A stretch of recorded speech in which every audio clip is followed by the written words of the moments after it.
Bang, benar nggak sih ada dari pihak Nikita Mirzani yang melaporkan Reza Gladys itu? Ya, jadi benar atas permintaan Nikita Mirzani kepada saya untuk saya mewakili Ismail Marzuki atau Mail membuat pengaduan atau laporan dugaan tindak pidana melakukan perekaman tanpa izin. Di mana yang kami laporkan itu yang paling inti dalam laporan saya itu adalah objeknya. Objeknya itu adalah ada seseorang yang merekam tanpa seizin orang yang direkam dan hasil rekaman itu disebarluaskan. Intisarinya seperti itu saja. Mungkin Abang melaporkan itu di mana dan kapan sih, Bang? Tanggal 6, seingat saya tanggal 16. Ada LP-nya sebentar ya. Ya.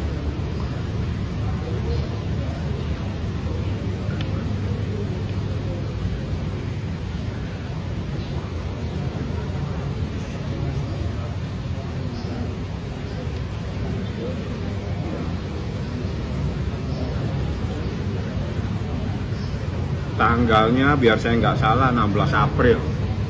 Jadi di dalam itu kita memang sengaja untuk membuat lidik supaya bisa kemana-mana untuk dilakukan proses. Yang terpenting itu adalah objeknya. Objek yang kita laporkan itu adalah adanya perbuatan melakukan merekam percakapan seseorang tanpa izin daripada orang tersebut. Itulah yang paling penting dan itu paling inti. Ada berapa sih, Bang, yang dilaporkan? Kalau dalam proses lidik itu bisa kemana-mana.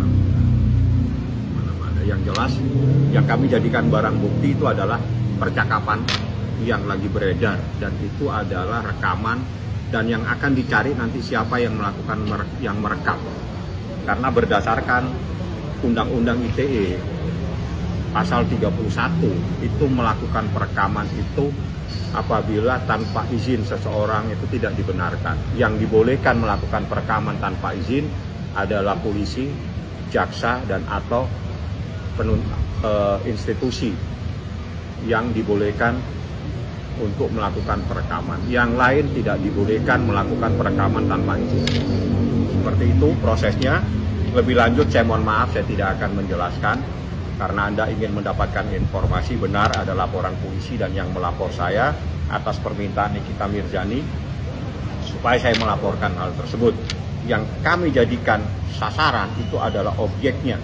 Objeknya itu adanya rekaman suara, di mana rekaman suara tersebut adalah rekaman daripada Ismail Marzuki tanpa sepengetahuan dia. Dan itu disebarluaskan. Nah, itu ada pasalnya, baik pasal 31 maupun 32. Siapa yang melakukan, biar saja di dalam proses. Karena dalam proses lidik itu sangat luas. Nanti akan dicari siapa pelakunya, seperti itu. Oke. Dan bahwasanya mengenal ibu saksi juga mengenal saudara. Iya. Oke, lanjut. Kita kenal dari dulu kan jadi menjadi ini saya bisa dia menemukan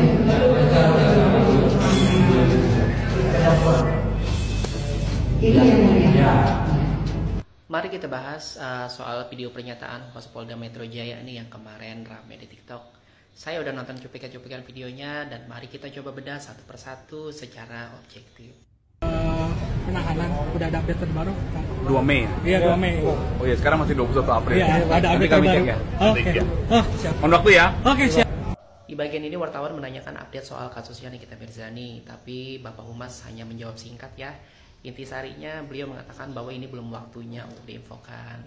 Nah, saya sepakat nih di sini bahwa Humas tidak akan berani menyampaikan detail perkembangan kalau penyidik belum memberikan informasi secara resmi. Ya, bisa jadi ya, memang belum waktunya dipublikasikan. Tapi setelah 2 Mei nanti nih, kita harap ada titik terangnya apakah berkasnya naik P21 atau masih di B19 atau mungkin dihentikan. Amin.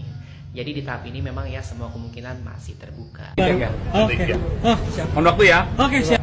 Apabila itu berhubungan dengan orang lain, dengan profesi tertentu. Di sini sebenarnya agak membingungkan ya, karena angle kamera dan konteks pembicaraan terasa berubah drastis nih. Jadi kan setelah sebelumnya membahas Nikita, kok tiba-tiba nyambung ke etika profesi ya. Apabila itu berhubungan dengan orang lain, dengan profesi tertentu, yang dengan modus melakukan kegiatan dalam rangka profesinya, maka itu pun harus hati-hati. Tentunya tidak ada satu profesi pun yang SOP-nya itu adalah melanggar norma. Pasti tidak. Nah, ini menarik nih. Walaupun nggak disebut nama atau profesi siapa-siapa ya, tapi ada pesan moral yang sangat kuat.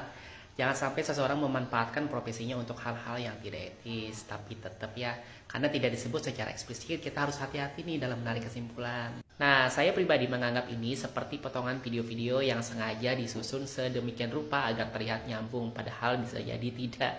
Kan kita tidak tahu ya konteks utuhnya, jadi bisa aja ini cuma bentuk penggiringan opini guys, seolah-olah memberikan isyarat pada profesi tertentu, misalnya dokter, pengacara, atau mungkin yang lain. Kemudian jangan lupa bisa menghubungi 110 apabila membutuhkan bantuan polisian ya. Nah, di akhir video, Bapak Humas kan mengimbau masyarakat nih untuk tidak melanggar norma, hukum, dan kesusilaan, serta mempromosikan nomor 110 sebagai hotline bantuan. Ini bagian yang umum banget ya guys, himbauan moral seperti biasa lah ya dari aparat.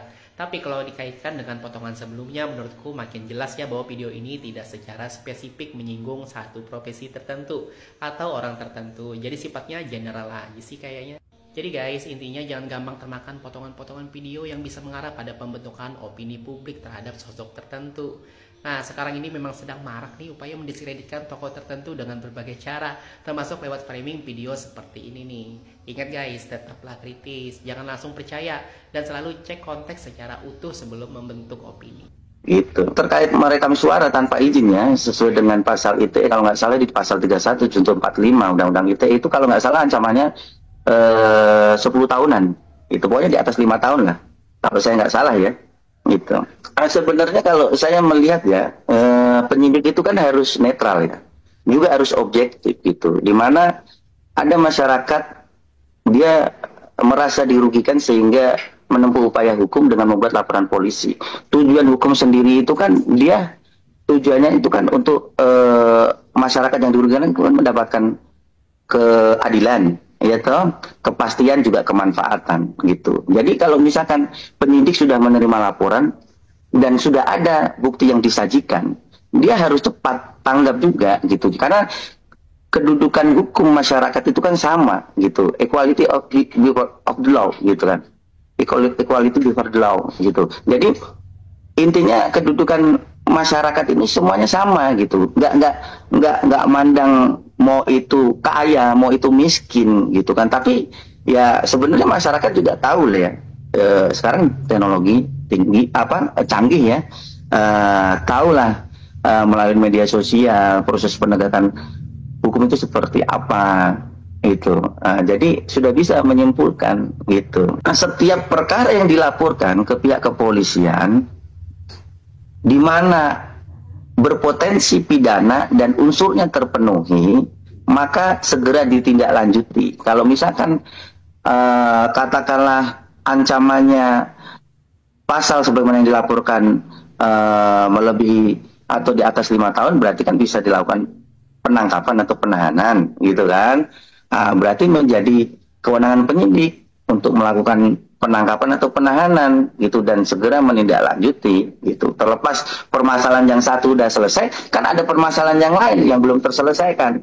Itu makanya menjadi kewajiban hukum penyidik untuk segera menindaklanjuti proses itu sebagaimana mestinya. Katakanlah sini kita Mirzani ini tidak melakukan perbuatan sebagaimana yang disangkakan, berarti kan harus memaksimalkan pembelaan di dalam pengadilan. Karena kalau sudah ditetapkan sebagai tersangka, sudah ditangkap, ditahan, kan nggak bakal bisa pembelaan itu dilakukan di penyidikan, proses penyidikan ini. Finalnya di pengadilan. Itu kan. Jadi kalau di pengadilan itu kan intinya kan butuh ini pembuktian secara material gitu. Jadi harus bisa dibuktikan apa yang menjadi perbuatannya, benar nggak yang dipersangkakan oleh si korban atau pelapor itu. Maka tugas si lawyernya Nikita Mirzani harus memaksimalkan pembelaan di pengadilan. Ya betul, Arif Afanda ya. Ini adalah postingan dari saudara Arif Afanda. Yang Doktif ingin tanyakan ke Arif Afanda, kenapa kamu harus memblur itu sayang? Arif Afanda, kenapa kamu harus menghitamkan itu? Tampilin semua dong. Ya, tampilkan semuanya. Jangan dicoret-coret begitu. Kenapa nggak berani ya kamu ya? Nggak berani? Takut ya dilaporin lagi. Udah kebanyakan laporan. Kalau memang omongan doktif ini ya kamu tantangin, terima tantangannya doktif, hapus semuanya. Jangan dibegituin dong. Ini ada tulisan nih, kamu apa? Win, minggir Win, di situ Win. Siapa itu? Ada mana sih tulisan doktif di situ? Ada sih, mana di bawah? Di bawah apa di mana tuh? Di mananya sih? Kagak ada tulisan dia. doktif. Tulisan Ini nih. nah ini ada ini tuh kelihatan tuh ya, tuh. Jangan diblur, jangan ditemin. Keluarin semua biar masyarakat bisa tahu. Berani nggak Arif Afanda? Doktif tantangin kamu. Ngocehnya nggak usah ngoceh di belakang, beraninya. Doktif tantangin, sok atuh kalau emang kamu laki sih. Kalau emang kamu laki, tapi kalau kamu nggak jelas, ya mau luska, nggak jelas, nah berarti wajar doktif bisa paham. Tapi kalau kamu laki-laki sejati, tampilkan, nggak usah pakai diblur nih. Jangan diblur semuanya, jangan diblur. Semuanya jangan diblur nih, biar masyarakat pada tahu nih. Ayo dong. Ayo berani. Ayo berani. Kenapa takut ya? Takut karena kamu tahu salah. Karena kamu takut dilaporin kan? Kalau kamu nggak takut dilaporin, kamu tampilkan seperti tantanganmu. Laporkan dong, doktif pemeras, laporkan. Sudah doktif laporin sesuai permintaan kamu kan? Nanti kamu akan dipanggil. Ya, tungguin aja, gitu. Ya.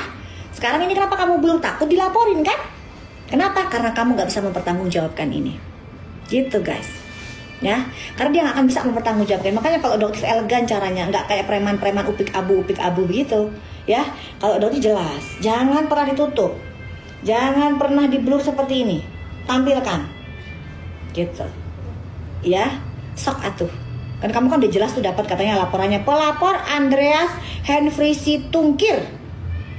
Ya. Terhadap pemeriksaan terhadap saudara ini Zaki Zamzani ya, itu jelas itu dia dipotong sama dia, Dokter Zaki Zamzani ya, itu jelasin tuh ya, gitu. Terus terlapor DR Tip gitu, ya. Jadi doktif tantangin kamu, taruh di Insta kamu tanpa kamu blur kalau kamu memang berani, pasang badan kamu, ya. Ayo dong, seneng doktif supaya doktif bisa jelas bacanya, gitu.